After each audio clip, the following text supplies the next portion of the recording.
पिंकी की शादी कुछ ही दिनों पहले भारतपुर गांव में हो जाती है। एक दिन वो रसोई में काम करते करते गाना गुनगुना रही होती है। तभी उसकी सास आती है। बिजली गिराने मैं हूँ आई, कहते हैं मुझको हवा हवाई, हवा हवाई, वी वी वी वी वी। ओहो, हवा हवाई मैडम, कहीं उड़ मत जाना हवा से। अरे मम्मी जी, उड़े मेरे दुश्मन। आप बताओ, कुछ काम था क्या? हाँ, काम तो था। हमारे पड़ोस वाले गांव में उषा रहती है ना, उसने कुछ सामान बोला था मुझे लेकर जाने को। अब मेरे घुटनों में हो रहा है दर्द, तो तुम ही पहुंचा दो ना बहू ये सामान। अरे वाह, इतने सुहाने मौसम में घर से बाहर निकलने को मिल रहा है, मजा आ जाएगा। ये लो बेटा, ध्यान से जाना और लौटते वक्त उस गांव के कुल देवता के मंदिर में भी माथा टेक आना। हाँ हाँ मम्मी जी, जैसा आप कहें। पर ये सब करने के लिए थोड़ा सा खर्चा पानी मिल जाता तो।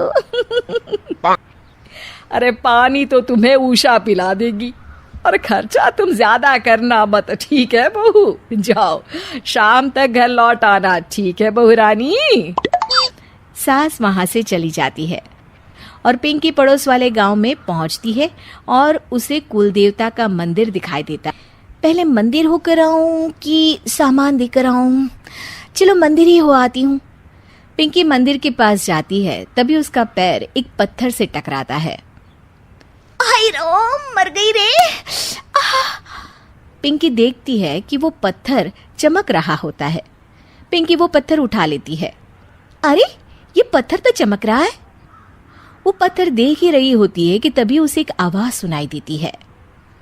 दन दना दन दन दन दन, जो तेरा मन चाहे तू बन। अरे, ये आवाज कहाँ से आ रही है? जो तेरे हाथ में पत्थर है उसी में से बोल रहा हूँ मैं पिंकी। ये पत्थर है जादुई, और ये लगा है तेरे हाथों में, तो ये हुआ तेरा। अब तू जिसके रूप में आना चाहे आ सकती है। ये पत्थर हुआ तेरा। दन दना दन दन दन दन। क्या सच में ये जादुई पत्थर मेरा हुआ? अरे वाह वाह वाह वाह। पिंकी अपना काम खत्म करके घर आती है और उसकी सास रसोई में काम कर रही होती है। अब वक्त है इस पत्थर का इस्तेमाल करने का।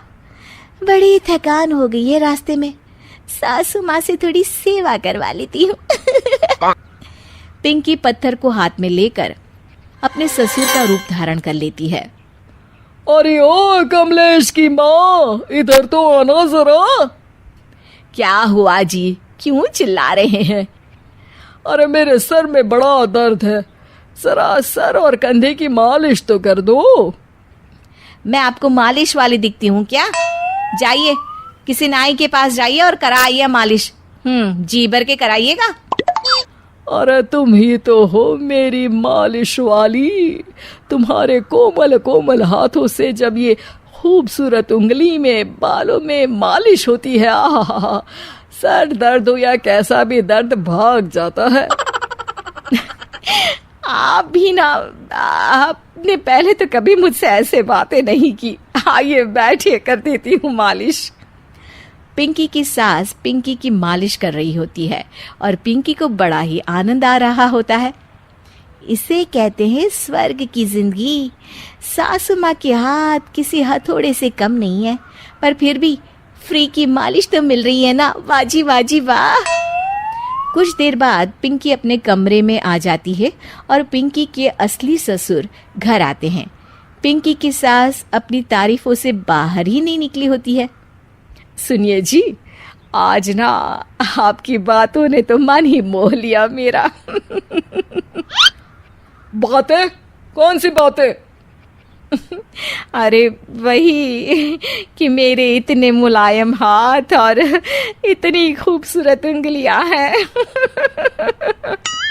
ससुर जी को तो कुछ भी समझ में नहीं आता और पिंकी वहां आकर चुपके चुपके उनकी बातें सुनकर आनंद ले रही होती है। अरे मैंने ये सब कब कहा? आज तो मैं जल्दी काम पर चला गया था। अरे अभी मैंने आपकी मालिश की अपने इन्हीं कोमल हाथों से। कोमल और तुम्हारे हाथ, अरे कमलेश की माँ, तुम्हारे हाथ तो इतने सख्त है कि अखरोट ही तोड़ दे।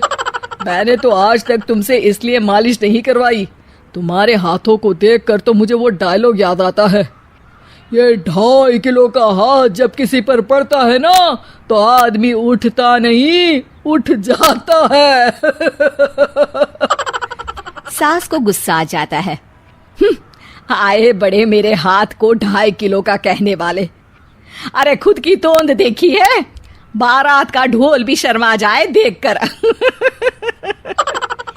पिंकी उन दोनों की बातों से हंसी रही होती है कि तभी वहां कमलेश आता है और वो बहुत परेशान होता है। मैं तो लुट गया। अरे क्या हुआ कमलेश? दुकान में कल वो गुंडा जग्गू दादा आए थे और धमकी देकर गए हैं कि 1 लाख का हफ्ता देना पड़ेगा, नहीं तो मेरी दुकान तोड़ देंगे। सभी चौंक जाते हैं। क्या पिंकी अपने पति कमलेश को जग्गू दादा से बचा पाएगी? जानने के लिए देखिए रूप बदलने वाली बहू पार्ट 2।